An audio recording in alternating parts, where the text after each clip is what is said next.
C'est un projet qui débute sur les chapeaux de roue. Baptiste et Nils se sont survoltés. Avec un troisième ami, étudiant comme eux, ils s'apprêtent à avaler 20 000 km en sidecar pour visiter 7 communautés chrétiennes. Direction le Vietnam. Rien ne peut les arrêter et pour nous le prouver, ils font le show et nous montrent leurs plus belles cascades.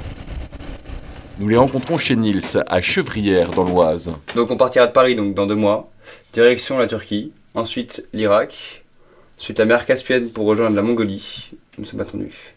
Ensuite on traverse toute la Chine pour arriver au Népal. Une fois le Népal atteint, on va aller direction la Chine à nouveau pour retrouver nos amis d'il y a 3 ans, ensuite le Cambodge et enfin le Vietnam à Saigon. Devant les photos sur le mur, les garçons se souviennent du voyage scout qu'ils avaient entrepris en Chine il y a 3 ans. C'est la famille qui nous a accueillis pendant une bonne semaine, Ouais. donc, de catholiques tibétains. C'est amusant de voir les points communs, les différences et l'intensité et la profondeur de leur spiritualité. Sachant que eux, ils ont pas toutes les églises qu'on a en France, ils ont pas tous les prêtres à disposition. Ils ont même en termes de rien que niveau de transport pour aller à la messe, ils y vont à pied, ils se prennent 2-3 heures pour marcher dans les montagnes. Donc voilà, il y a un vrai engagement en fait à travers pour leur foi que nous on vit pas du tout de la même façon quoi. Lors de ce voyage, ils s'étaient fait une promesse un peu folle, celle de revenir un jour. C'est ainsi qu'est né leur projet Longue Piste vers Saigon, avec 2 objectifs, la rencontre de communautés et la construction et la rénovation de lieux de culte.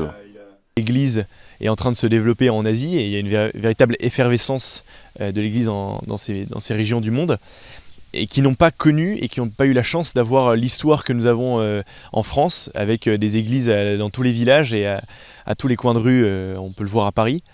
Et donc c'est important, je trouve, de participer à ce que des gens dans le monde, à ce que des communautés puissent se réunir dans un lieu de culte. Alors, pour se préparer à l'aventure et malgré la chaleur de ce mois de juillet, débute une séance d'essayage des bottes. Objectif, affronter le grand froid de l'hiver mongol jusqu'à moins 40 degrés. Si le danger ne leur fait pas peur, les parents de Baptiste sont un petit peu inquiets. Ceux de Nils sont plus détendus. Même si ils vont probablement rencontrer des difficultés auxquelles ils ne s'attendent pas, je suis absolument certain qu'ils vont venir à bout de tous les obstacles et qu'ils feront ça ensemble et voilà, aussi avec l'aide de Dieu parce que je crois que c'est une vraie démarche spirituelle. Les garçons bichonnent aussi leur destrier. Alors on n'est pas tous d'accord sur le nom, et moi je veux l'appeler Géol, et ça veut dire cheval fou en afghan.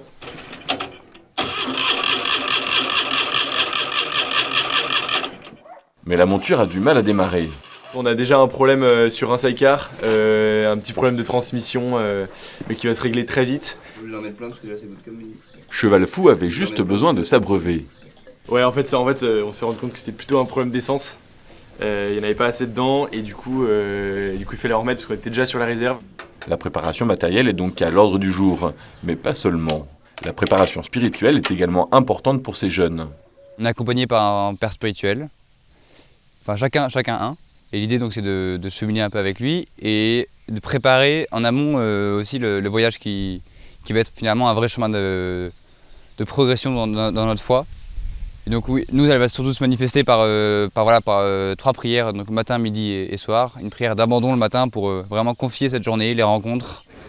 C'est la démarche spirituelle associée à l'aventure qui a permis aux garçons de postuler à la bourse de l'aventure chrétienne.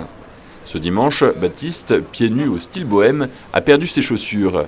Cela ne l'empêche pas de se rendre au siège des missions étrangères de Paris, avec Nils et Augustin, le 3e compère. Le prix de la bourse va être décerné dans quelques minutes.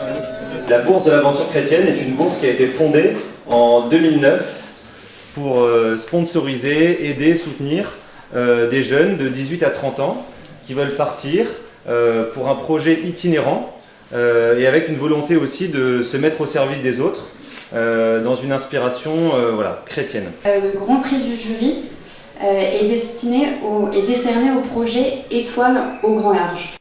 Cette bourse est délivrée en partenariat avec les missions étrangères de Paris, l'aide à l'Église en détresse, RCF, La Vie et KTO. Pour les garçons, sur un budget de 90 000 €, il s'agit d'une aide non négligeable. On est vraiment super heureux, c'est vraiment partie de nos attentes. Voilà, c'est aussi voir que les choses avancent, que notre projet il va donner sûrement du fruit parce qu'il y a des gens qui nous suivent, il y a des gens qui aiment ce projet. Et voilà, donc on est vraiment super heureux. À la terrasse d'en face, on débriefe entre anciens et nouveaux lauréats. Moi, honnêtement, j'ai 2 conseils. la prière quotidienne, que vous réussissiez à vous ménager un temps tous les jours pour prier. Et mon deuxième conseil, nous en tout cas c'est ce qu'on faisait et je trouve que ça marchait bien, c'est de se prendre un temps toutes les 2-3 semaines de bilan.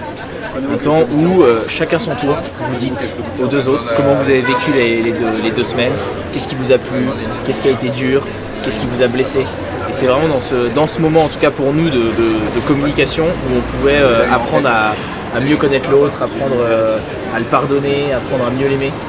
Et nous, notre communauté, elle s'est vraiment créée dans ce temps de bilan qu'on prenait toutes les 2 semaines. Le projet Longue Piste vers Saïgon sera donc placé sous le signe de la vie fraternelle et de la prière. Le top départ sera donné ici, aux Missions étrangères de Paris. Le voyage durera 1 an et les jeunes témoigneront de leur expérience au travers d'articles, de photos et de vidéos.